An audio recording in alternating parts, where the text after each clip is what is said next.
तो टॉपिक है आपका आज का उत्तर भारत का विशाल मैदान। ये हम भारत के भूप्राकृतिक प्रदेश के जो हमने उसे 5 भागों में बांटा था, उसमें से एक भाग है विशाल मैदान। तो मैदान प्लेन को कहते हैं। मैदान की परिभाषा बहुत सिंपल है, धरातल का वह भाग जो समतल हो। धरातल का वह भाग जो समतल हो, प्लेन हो, मैदान कहलाता है। ठीक है।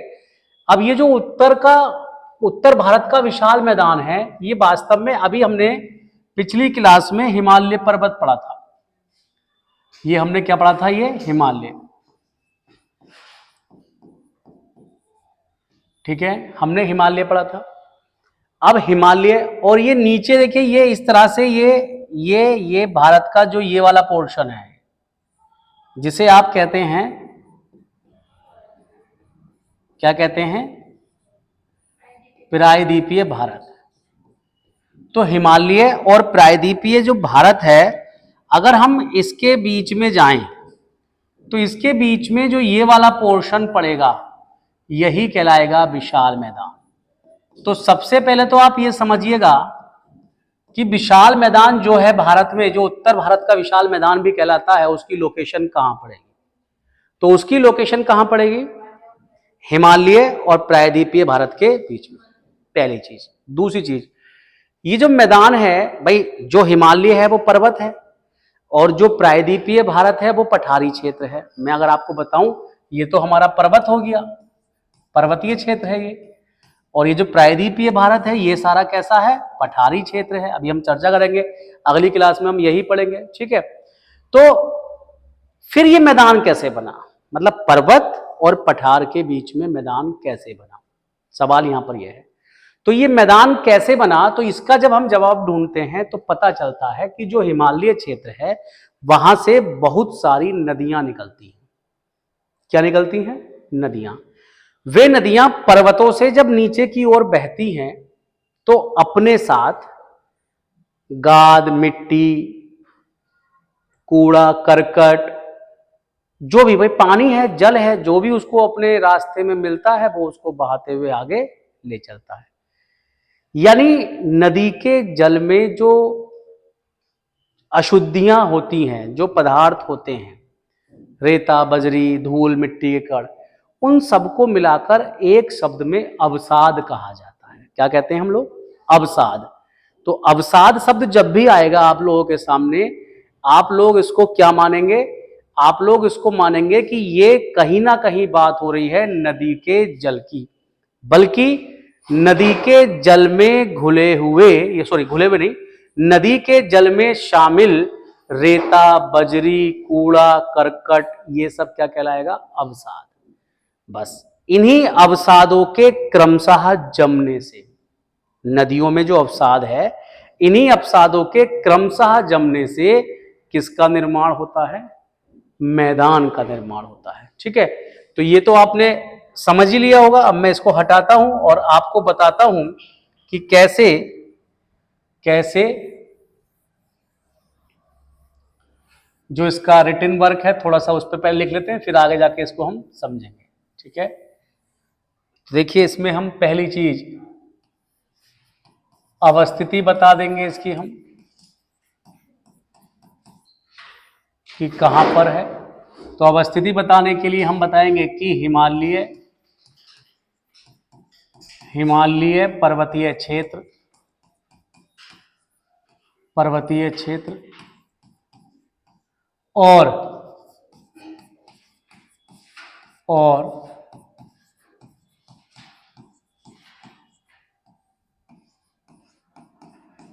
प्रायद्वीपीय पठारी क्षेत्र के मध्य है। जैसे कि मैंने अभी थोड़ी देर पहले आपको रेखा चित्र में बताया कि जो उत्तर भारत का विशाल मैदान है वो कहां पर है, तो हिमालयी पर्वतीय क्षेत्र और प्रायद्वीपीय पठारी भागों के मध्य पाया जाएगा। एक चीज। दूसरी चीज आप समझिएगा कि ये जो इसका निर्माण कैसे हुआ है। अगर ये आपसे कोई पूछे कि भाई ये जो मैदान बना है, इसका निर्माण कैसे है, तो इसका जवाब आप कह सकते हैं कि हिमालयी हिमालयी पर्वतीय क्षेत्र से निकलने वाली नदियों द्वारा बहाकर लाए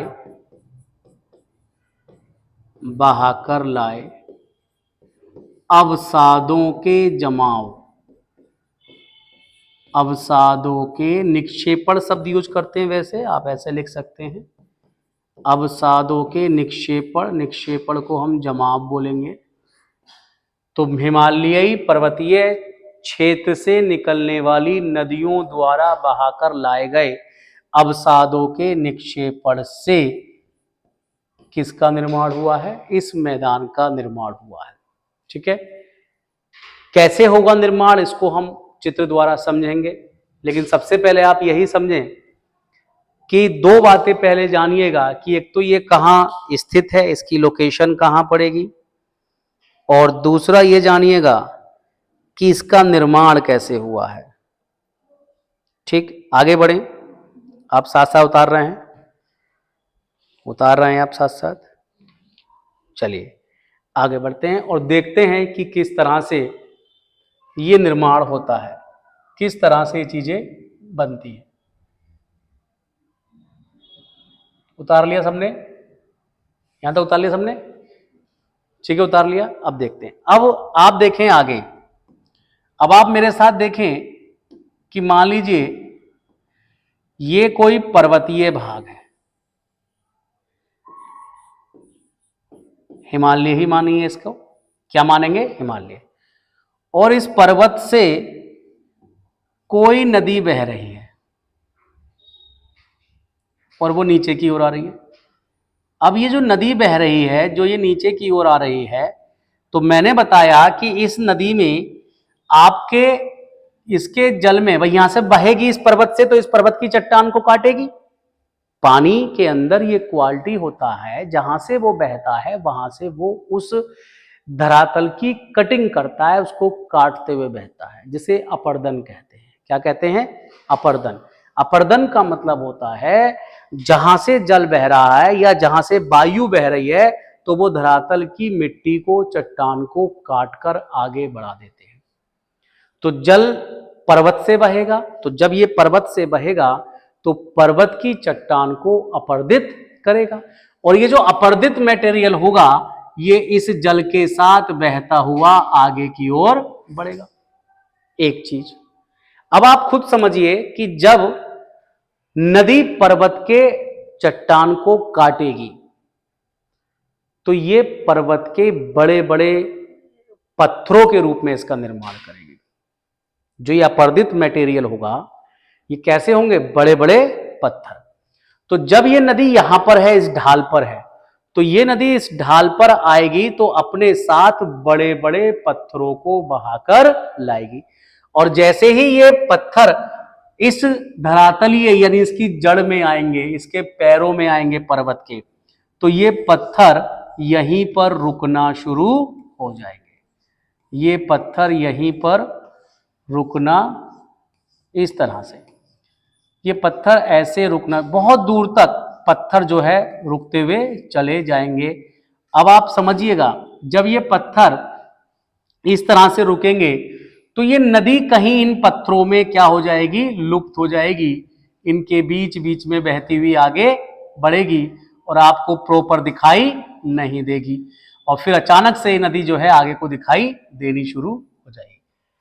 यानी ये जो क्षेत्र था, ये वाला क्षेत्र, इस क्षेत्र की अगर हम बात करें तो ये क्षेत्र कहलाएगा पथरीला क्षेत्र।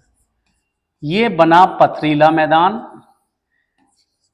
नदियों के द्वारा बहाकर लाए गए पत्थरों को, पत्थर जब एक साथ किसी स्थान पर जमा हो जाएं तो वहां पर दूर दूर तक पत्थर ही पत्थर दिखाई देंगे। उस क्षेत्र को पथरीला मैदान कहा जाता है, और इस पथरीले मैदान को ही आप किस नाम से जानते हैं? भावर। किस नाम से जानते हैं? भावर। इसी को आप क्या कहेंगे? इसी को आप भावर प्रदेश कहेंगे। क्या कहेंगे? भावर प्रदेश, नाम सुना होगा। तो भावर प्रदेश कहां बनेगा इसमें समझिएगा। भावर प्रदेश जो बन रहा है, भावर प्रदेश कहां बन रहा है? तो भावर प्रदेश बन रहा है कहां पर? पर्वतों के, यानी इसका जो निर्माण होगा ये गिरिपद क्षेत्र में होगा। गिरिपद समझ रहे हैं? गिरिपद समझ रहे हैं कि नहीं? चलिए ऐसे लिख देता हूं, इसका जो निर्माण होगा ये पर्वत के पैरों में होगा। पर्वत के पैरों में, इसी को शब्द यूज किया जाता है गिरिपद। क्या यूज किया जाता है? गिरिपद। तो पर्वत के पैरों में निर्माण होगा कौन से प्रदेश का? भावर प्रदेश का। दूसरा समझिएगा, कृषि विहीन क्षेत्र होगा। अरे भाई यहां पर पत्थर ही पत्थर होगा तो कृषि हो ही नहीं सकती। तो ये जो क्षेत्र होगा ये कैसा क्षेत्र होगा? कृषि विहीन क्षेत्र होगा। और तीसरा पॉइंट समझिए, यहां पर तीसरा पॉइंट आपको यह समझना है कि नदी लुप्त क्षेत्र होगा। नदी लुप्त क्षेत्र का मतलब क्या हो जाएगा? इस क्षेत्र में नदी आपको ऊपर से दिखाई नहीं देगी क्योंकि वो पत्थरों के नीचे नीचे बहेगी। अरे आप ऐसे कई सारे उदाहरण आपने जीवन में देखे होंगे। जैसे आप हरिद्वार गए होंगे कुछ लोग, तो जो चिड़ियापुर तक गंगा आती है ना, वो भावर क्षेत्र में आती है, नीचे नीचे बह रही है। देखियो रपटे से जो है बने हुए, वो हल्की हल्की धारा में आपको गंगा दिखाई दे रही है। बहुत ज्यादा गंगा की इतनी धारा आ रही है? नहीं, पत्थरों के नीचे है। ये आप कोसी नदी गर्जिया में देखियो, पत्थरों के नीचे तो बह रही है जरा सी, कहीं ज्यादा दिख जाती है कहीं कम दिख जाती है। तो ये जो मैंने आपको उदाहरण दिए ये सब नदियों द्वारा बहाकर लाए गए बड़े बड़े पत्थरों के जमने से बनने वाला मैदान है जिसे भावर प्रदेश कहते हैं। चूंकि इस मैदान में पतली बालू या बालू के कण नहीं होते हैं, इसलिए यह क्षेत्र कृषि के लिए उपयोगी नहीं है। इस क्षेत्र में नदियां प्राय लुप्त हो जाती हैं और यह क्षेत्र अक्सर पर्वतों की जड़ में ही बनते हैं। ठीक, ये तीन बातें हमने यहां समझी। अब नदी को हम आगे बढ़ाते हैं। अब ये जो नदी है, ये नदी आगे बढ़ रही है और आगे जब बढ़ रही है तो भैया इसके पास अपसाद भी हैं। अपसाद फिर वही हैं, कौन से अपसाद हैं इसके पास? अब ये जो अपसाद हैं ये पत्थरों को, अब किसको काटेगी? अभी इसने पहाड़ को काटा था, अब ये कहां बह रही है? पत्थरों में। तो अब किसको काटेगी? पत्थरों को। तो अब ये पत्थरों को जब काटेगी तो कोई भी नदी जब पत्थरों को काट कर आगे बढ़ती है तो पत्थरों का जो कटा हुआ मटेरियल है उसे आप रेत बोलते हैं। क्या बोलते हैं? रेत। तो अब आगे जो ये मतलब इससे थोड़ा सा छोटा, रेत और बजरी थोड़ा सा छोटा छोटा है ना, तो ये जो है इसके साथ आप समझिएगा इस तरह से छोटे छोटे अपने साथ बहा कर लाएगी रेत और ये बनाएगी अब रेतीला मैदान। क्या बनाएगी? ये रेतीला मैदान बनाएगी। इस तरह से ये बनाएगी क्या? रेतीला मैदान। यानी सबसे पहले बनाया पथरीला मैदान और अब क्या बनाया? रेतीला। रेत है इसकी विशेषता। और ये जो रेतीला मैदान है इसके बारे में आप जानिएगा कि ये जो रेतीला मैदान है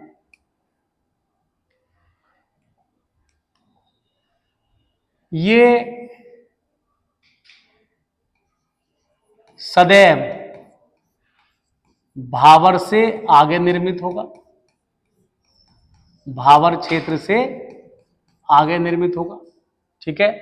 दूसरा, इसमें रेत और बजरी पाई जाएगी।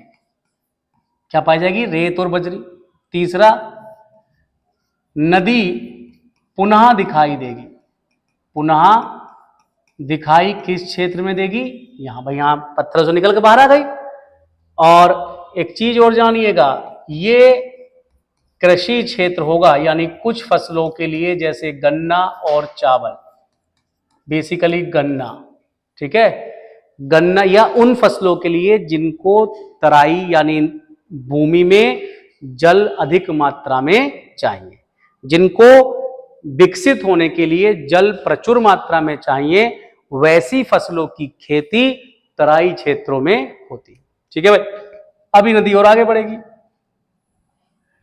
अभी नदी जब और आगे बढ़ेगी तो अपने साथ, अब ये रेत को काट के लाएगी, तो रेत को काट के लाएगी तो ये अपने साथ और छोटे छोटे कण कर देगी रेत के, जिन्हें हम बालू कहते हैं। क्या कहते हैं? बालू। यानी रेत से जो छोटा कण होगा चट्टान का, उसे हम क्या कहेंगे? बालू कहेंगे। तो ये यहां बनेगा बालू का मैदान। क्या बनेगा ये? बालू का मैदान। बालू का मैदान। अब ये नदी फिर आगे बढ़ेगी इस तरह से, इस नदी से आगे बढ़ेगी थोड़ा सा नीचे की ओर, और जहां पर ये नदी आगे बढ़ेगी तो यही मैदान, यही बालू और आगे चलेगी इस तरह से आगे चलेगी, और इसको भी हम बोलेंगे बालू का मैदान। तो इस तरह से हमने 4 रूप देखे: पत्थर का मैदान, रेत का मैदान, बालू का मैदान, बालू का मैदान। अब इन दोनों में डिफरेंस क्या है? तो देखिए, ये जो शब्द है इसको हम बोलते हैं क्या? इसको हम बोलेंगे बांगर क्षेत्र। क्या बोलेंगे हम? बांगर क्षेत्र। और इसको क्या बोलेंगे हम? खादर क्षेत्र। क्या बोलेंगे? खादर क्षेत्र। इन दोनों में क्या डिफरेंस है? इन दोनों में डिफरेंस आप समझिएगा, इन दोनों में डिफरेंस ये है कि देखिए, जहां बांगर क्षेत्र है ये पुरानी बालू का मैदान है, पुरानी बालू का मैदान। ये जो क्षेत्र है कृषि के लिए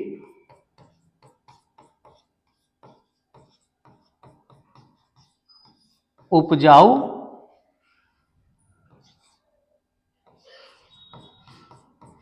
क्षेत्र है, और ये जो क्षेत्र है इसकी विशेषता है, ये है नवीन बालू का मैदान। नवीन बालू का मैदान। और ये भी क्या है? कृषि के लिए बहुत ही ज्यादा उपजाऊ क्षेत्र है, क्योंकि यहां बालू नई आ रही है। अब इसका मतलब समझ लीजिएगा आप, एक मिनट फिर आराम से आप बनाइएगा। नवीन बालू और पुरानी बालू का मतलब यह है कि देखिए, नदी में एक टेंडेंसी पाई जाती है मार्ग परिवर्तन करने की। सर्वविदित है कि जो नदी आज जहां बह रही है वो आज से कुछ वर्षों पहले वहां नहीं होगी। इसीलिए आप देखिए, नदी की एक घाटी होती है, उसके आसपास घर नहीं होते, उसके आसपास किसी के जंगल भी नहीं होते। कई किलोमीटर का एरिया तो उसको घेरने के लिए चाहिए। क्यों? क्योंकि वो कभी ऐसे होगी, कभी ऐसे होगी, कभी ऐसे होगी, विसर्पण की तरह चलती है, सांप चलता है इस तरह से चलती है, मार्ग परिवर्तन करती है। अब सोचिए कि जो नदी आज जहां बह रही है तो उसका जल नई मिट्टी को ला रहा होगा, लेकिन वही नदी कुछ वर्षों पहले कहीं दूसरी जगह बह रही होगी, तो वहां की जो मिट्टी है वो पुरानी मिट्टी मानी जाएगी। वो प्रदेश कैसा माना जाएगा? बांगर। और जहां नदी आज बह रही है, जहां पर नदी का बाढ़ का पानी पहुंच रहा है, जब नदी में फ्लो होगा तो जहां तक नदी का बाढ़ का पानी जाएगा तो मिट्टी फैलेगी, वो सारी मिट्टी कहलाती है खादर। इसीलिए आप देखिए, रामगंगा वाले जो इलाके हैं हमारे आसपास के, उनको हम खद्दर बोलते हैं। बोलते नहीं बोलते हैं? खद्दर। तो खद्दर क्या है? अशुद्ध शब्द है खादर का। खादर क्षेत्र का एक अशुद्ध शब्द है, देहाती शब्द है, या आम बोलचाल का शब्द है कि भाई खादर से आया है, या खादर क्षेत्र में मेरा गांव पड़ता है ना, खद्दर में पड़ता है। तो आप समझे, तो बांगर और खादर में अंतर समझ में आया? बांगर पुरानी मिट्टी है, खादर नई मिट्टी है। बांगर तक बाढ़ का पानी नहीं पहुंचेगा, खादर तक बाढ़ का पानी पहुंचेगा। खादर क्षेत्रों में बाढ़ का पानी पहुंचेगा, तभी तो मिट्टी नहीं होगी वो। ठीक है, तो आप इस बात को समझिए कि इस तरह से हम ये देख रहे हैं कि जो नदियों द्वारा अवसाद लाए जाते हैं, उन अवसादों के जमने का जो क्रम है, उस क्रम के आधार पर हम इस विशाल मैदान को 4 भागों में बांट सकते हैं।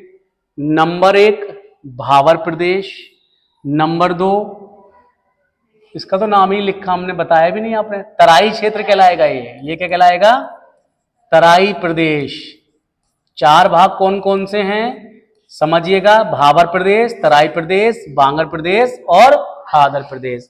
तो इस प्रकार से 4 भाग हैं ये, जिसमें भावर प्रदेश पथरीला मैदान है, तराई प्रदेश रेतीला मैदान है, बांगर प्रदेश पुरानी बालू का मैदान है और खादर प्रदेश नवीन बालू का मैदान है।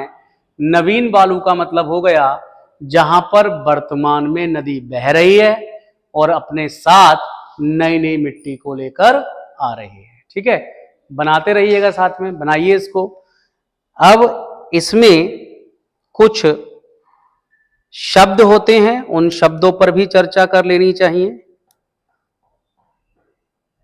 कुछ शब्द, कुछ अन्य मैदानों से संबंधित कुछ शब्दावली होती है। ये तो आपको समझ में आ गया होगा कि किस तरह से ये बन रहा है मैदान। ठीक है,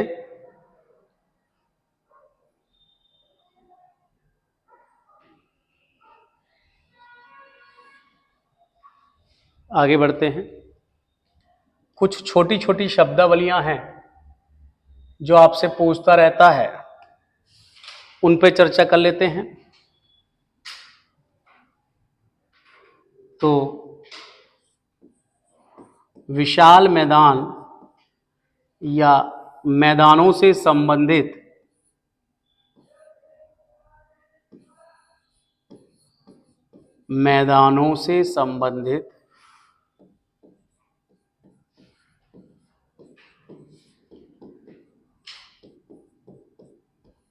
शब्दावलियां।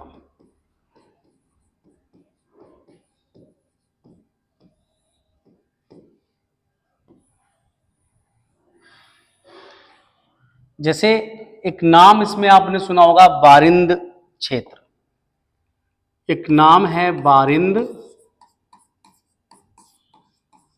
मैदान या बारिंद क्षेत्र।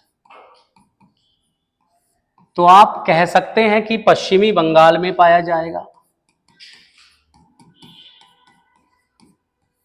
और दूसरी बात इसके बारे में, यह बांगर क्षेत्र का प्रकार है, यानी ये बांगर टाइप का ही क्षेत्र है। ओके, और ये पश्चिमी बंगाल में, या आप इसको ऐसा कह सकते हैं कि पश्चिमी बंगाल में बांगर क्षेत्र को क्या कहा जाएगा? बारिंद क्षेत्र। ठीक है, इसी प्रकार से एक दूसरी शब्दावली मिलती है, भूर। क्या मिलती है? भूर क्षेत्र। ये क्या है? भूर क्षेत्र। जो भूर क्षेत्र है ये मिलेगा आपका पश्चिमी उत्तर प्रदेश में, स्पेशली यानी विशेषता बिजनौर और मुरादाबाद। बिजनौर और मुरादाबाद में ये क्षेत्र पाया जाएगा, और ये क्षेत्र भी बांगर क्षेत्र का ही प्रकार है। क्या है? बांगर क्षेत्र का प्रकार। यानी कुछ मिट्टी बांगर क्षेत्र की बिजनौर और मुरादाबाद में ऐसी हो गई है जिसमें थोड़ा बहुत कंकड़ पाया जाता है, कंकड़ीय मिट्टी। तो कंकड़ीय मिट्टी को इन क्षेत्रों में किस नाम से जानते हैं? भूर के नाम से जानते हैं। ठीक है, एक शब्द मिलता है रेहे और कल्लर। ये भी एक प्रकार की मैदानी या मिट्टी का ही रूप है, रेहे या कल्लर। ऐसे लिख लेंगे, रेहे या कल्लर। ठीक है, अभी जो रेहे या कल्लर है, ये आप कह सकते हैं बांगर क्षेत्र पर, बांगर क्षेत्र की बालू पर, मिट्टी पर सफेद रंग की, सफेद रंग की परत पाया जाना, परत पाई जाती है, जिसे हम क्या कहते हैं, रेत या कल्लर। या ऐसी मिट्टी, ऐसी बांगर मिट्टी जिस पर सफेद रंग की परत पाई जाती है, उसको हम रेह या कल्लर कहते हैं। ठीक है। अगला बेट, अगला शब्दावली है बेट। बेट पंजाब में, पंजाब में खादर क्षेत्रों को, खादर क्षेत्र को बेट कहा जाता है, बेट कहा जाता है।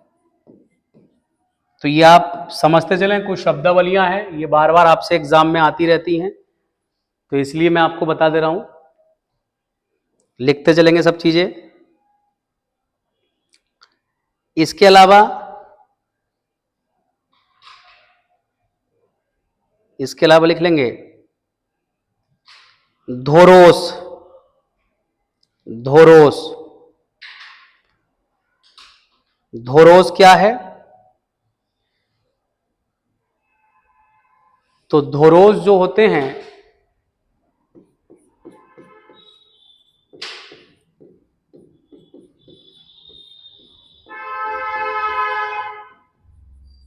सिंधु नदी घाटी क्षेत्र में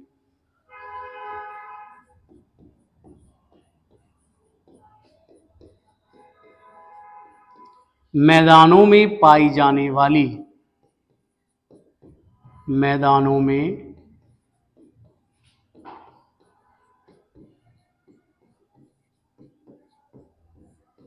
पाई जाने वाले गर्त या जो गड्ढे बनते हैं बीच बीच में, उनको धोरोस कहा जाता है। ठीक है। इसी प्रकार से एक शब्द आता है धांड, और ये जो धांड है, यह भी क्या है, सिंधु नदी क्षेत्र में मैदानी भागों में कुछ क्षारीय झीलें पाई जाती हैं, जिनको धांड कहते हैं। छोटी छोटी झीलें होती हैं, तालाब नुमा। ठीक है, आप समझें। तो धांड क्या शब्द है? सिंधु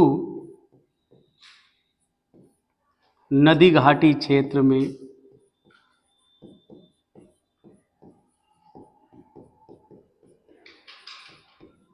सिंधु नदी घाटी क्षेत्र में मैदानों में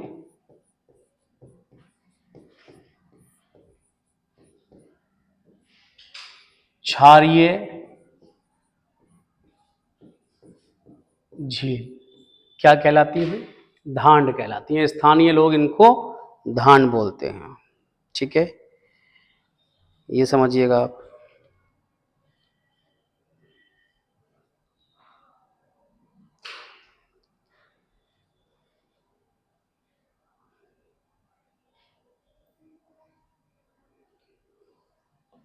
हो गया।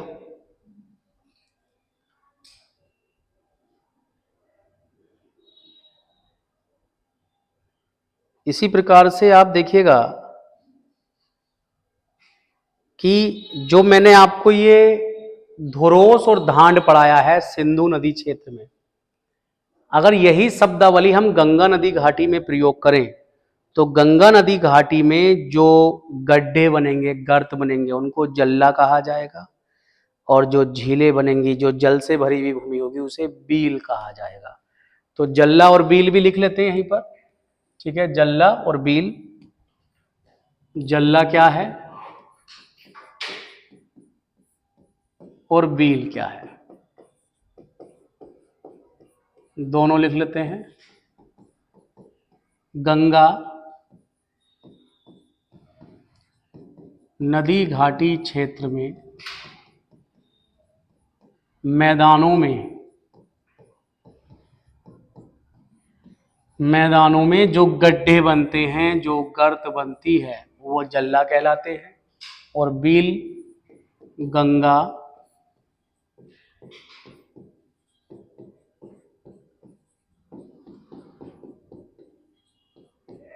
नदी घाटी क्षेत्र में मैदानों में जल का जो जमाव पाया जाता है, जैसे मैंने ऊपर झील लिखाया था, वो क्या कहलाता है? बील कहलाता है। तो इस तरह से आप जो है ये पॉइंट्स लिख लीजिएगा, ठीक।